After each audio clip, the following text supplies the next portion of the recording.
Hola a todos, Be'ezrat Hashem, hoy día 10 de Tammuz, continuamos con nuestro Rosh Shiur de Halajá Yomit. Hoy día veremos Halajot Hoshe Mishpat y nos vamos a concentrar en el caso de un joven quien se subió al techo de un auto para así salvar su vida y seguido a él se subieron otros jóvenes, causando que finalmente el techo se derrumbe por completo. La pregunta es ¿quién tiene que pagar? Siman Shin Pei Aleph del Shulchan Aruch en Hoshe Mishpat. Dice Halajá que esta pregunta fue hecha por un joven quien asistió al entierro de unos grandes sabios de la generación, entierro al cual asistieron más de 300.000 personas. Cuenta el joven que en un momento del entierro, mientras iban caminando por unas calles, escoltando el ataúd del Gadol de ese sabio, el joven se vio tan apretado por la multitud que sintió que iba a morir asfixiado. Por ende, ¿qué hizo este joven? Se subió sobre el techo de un auto que había ahí en el lugar, en la calle, y de esta forma pudo volver a respirar bien. Al ver esto, otros cuantos jóvenes que estaban en el mismo aprieto decidieron adoptar esta idea y se subieron sobre el techo del mismo auto, causando que el techo finalmente colapse con todos los jóvenes arriba. Baruch Hashem no le pasó nada a nadie, pero el techo del auto quedó absolutamente destruido, aplastado. Nachman, quien era el joven que subió primero al techo del auto, era un joven temeroso del cielo, por lo que al bajarse del techo, lo primero que hizo fue anotar el número de la placa patente del auto para que así pueda averiguar cuál es la ley lógica del hecho que sucedió. Y en caso de estar obligado en pagar, de esta forma podría volver a tomar contacto con el dueño del auto que fue dañado.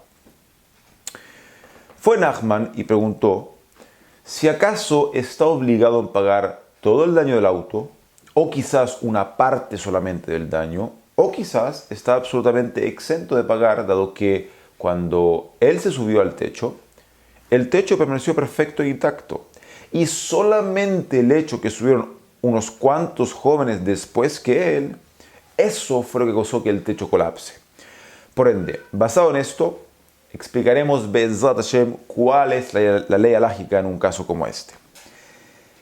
La Gemara en Masechet Baba Kama en Daf Samech, y así fue quitado para Halajá por Magan Shulchan Aruch en Hoshe Mishpat, Siman Shin Nun Tet Seif Dalet, traen que está permitido que una persona utilice la propiedad de su prójimo para así salvar su vida. Es decir, si es que una persona llega a encontrarse en una situación de peligro de vida y para salvarse deberá robar o dañar la propiedad de su prójimo, la ley halógica establece que tiene permitido hacerlo. Sin embargo, posteriormente debe pagar a su prójimo el monto completo de la pérdida que se le puede haber causado producto de esto.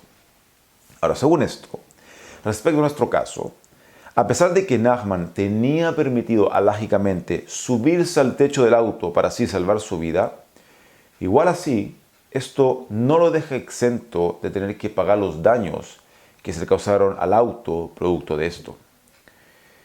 Sin embargo, en este caso específico, Nachman estaría exento de pagar los daños del auto. ¿Por qué? Dado que Magan Shulchan Aruch en Hoshe Mishpat, en Siman Shin Pei Aleph, en Ulama Mishpat, trae que si es que 5 personas se sentaron al mismo tiempo sobre un banco y se rompió el banco al momento en que se sentaron sobre él, todos tienen que pagar los daños del banco, dado que todos causaron el daño de forma equitativa.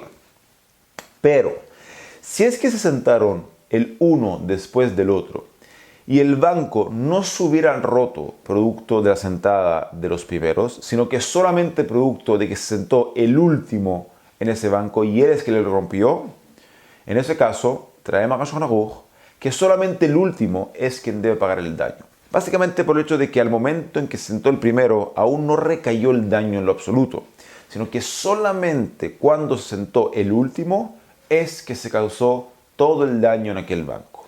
Basado en esto, en nuestro caso, por hecho de que desde un comienzo, cuando Nachman se subió al auto y se paró sobre el techo del auto, no pasó nada en ese momento y no generó ningún tipo de daño en el auto, esto causa que él, es decir, Nachman, no tenga el título de mazik, de dañador, sino que los últimos que subieron y causaron que se derrumba el techo es quienes se consideran mazdikim, dañadores, y en consecuencia son ellos los que tienen que pagar. Es decir, solamente aquellos que al subirse causaron que el techo colapse de inmediato, son ellos los que deben pagar el daño, pero no Nachman, quien al subirse no causó ningún tipo de daño al techo. Por ende, resumen y como alhaja práctica, Nachman está exento de tener que pagar el daño que se le generó al auto. Be'ezrat Hashem, mañana continuamos con nuestro shiur de Alajá Bemit. Que tengan todos un excelente día.